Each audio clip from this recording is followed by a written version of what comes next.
There are two main modes of speciation. To remind you what speciation is, it's how an individual species diverges into different kinds of species, as illustrated by the diagram.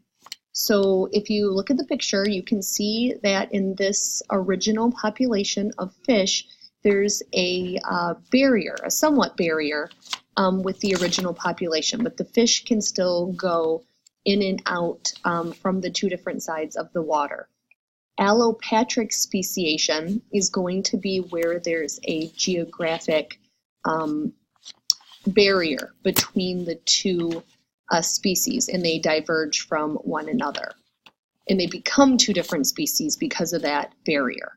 The other type is sympatric speciation, and this is where we're going to have the species diverge from one another, but they're in the same location. And I'll get more into how each of these can occur in just a little bit of detail about the two main modes of speciation.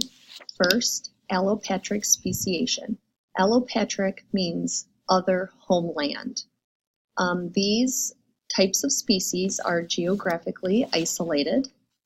They are caused by geologic events or processes, and evolves by natural selection and genetic drift. An example would be squirrels that live on the north rim of the Grand Canyon versus squirrels that are on the south rim of the Grand Canyon. And on the next slide, I'll show you a picture of what those look like. The other type of speciation is sympatric speciation. So this again is where they are together. So it means together homeland. Now, the populations of species are overlapping within the same geographic area. As I just said, they're together. And gene flow between the subpopulations are blocked by polyploidy, habitat differentiation, and sexual selection. So just a little bit about what those are. First, to remind you, gene flow is when we have a transfer of genes or alleles in or out of a population where there's going to be offspring. So what this is saying is that is being blocked, the gene flow between organisms or species, essentially. Now, how is it blocked? So first, by polyploidy. Polyploidy means that there is an extra set of chromosomes. So that would take place during reproduction, and specifically meiosis, when those gamete cells are made. The cell doesn't divide evenly as it normally should. The next, how is gene flow blocked? By habitat differentiation. When you have organisms that, again, they're sharing an area or habitat, they often utilize different resources. So even though they're in the same area, if they're utilizing different resources, for that reason, they may be separate in a sense, even though they're together. And the last type is sexual selection, and the name pretty much tells you what that is. But again, organisms are going to choose a partner, a mate, based on some criteria that they have. So these species, even though they're in the same area, they might be selecting different partners, whether it's on physical traits, behavioral traits, but on some criteria that is different. And then I've kind of just gave you a little bit of examples, but using another example would be polyploidy in many types of plants. So again, I typically gravitate towards animals because I like animals so much, but this type of speciation does take place in plants as well: oats, cotton, potatoes, and wheat. Okay, here's a visual of the squirrels that I was just referring to. Antelope squirrels that live on opposite sides of the Grand Canyon. So even though I have not seen the Grand Canyon, I believe it's pretty big, so that's a pretty big geographic barrier between the north versus the south side.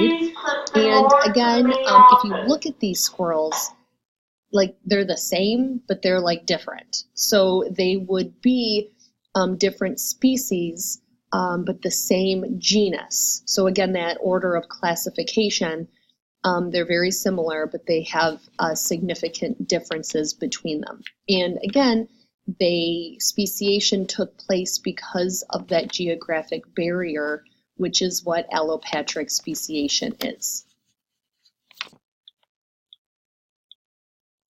An example of sympatric speciation is polyploidy. So again, polyploidy is where you have a gamete cell and it has more chromosomes than it should. One specific example is autopolyploid, and that's where we have extra sets of chromosomes. So instead of like polyploidy, you might have one extra chromosome. In this case, we have extra sets.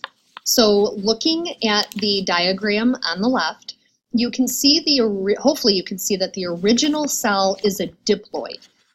How would you know that? It says 2n equals 6. So we have homologous pairs going on and 6 chromosomes overall. Now the 2n is a little bit of review.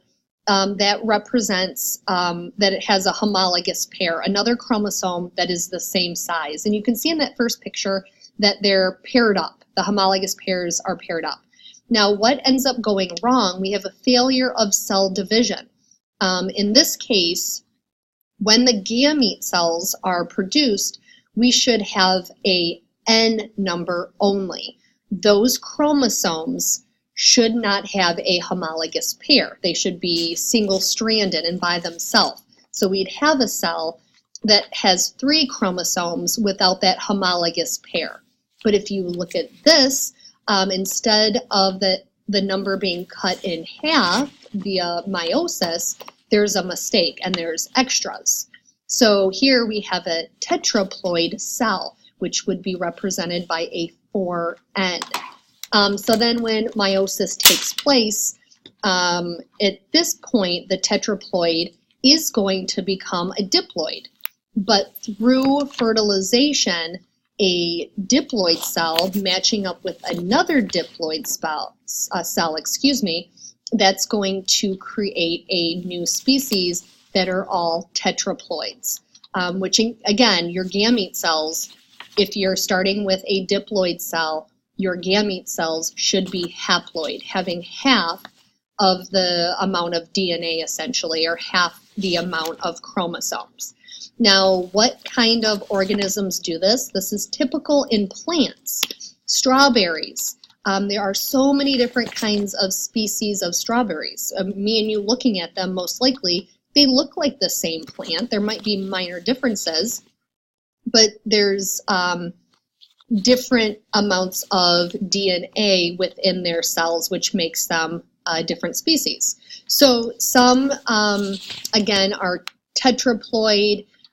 We can have hexaploid, which is the 6N, octoploid, which is the 8N, or even decaploid, which is 10N. And again, that's due to a failure of proper cell division, leading to improper gamete cells for fertilization. Here is another visual and example of sympatric speciation. Allopolyploid is where you can have 2 species that have different numbers of chromosomes produce a hybrid. So in this diagram, we have a diploid cell where the total number of chromosomes equals 6, and that's going to be species A. In species B, it's a diploid cell as well, but the chromosome number is 4. So hopefully you can see the difference between the left and the right with the different species. Now, normal meiosis is going to half the number of chromosomes into haploid cells. So typically speaking, when we if these organisms try to reproduce and those 2 cells fuse together with fertilization, that organism, where it says sterile hybrid, the offspring is going to be sterile.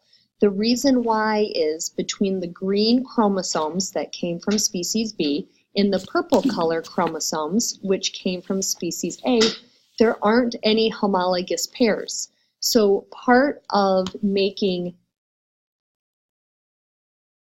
gamete cells is having homologous pairs line up along the middle for cell division, for those haploid cells, for the gamete cells. There's nothing for those chromosomes to pair up with.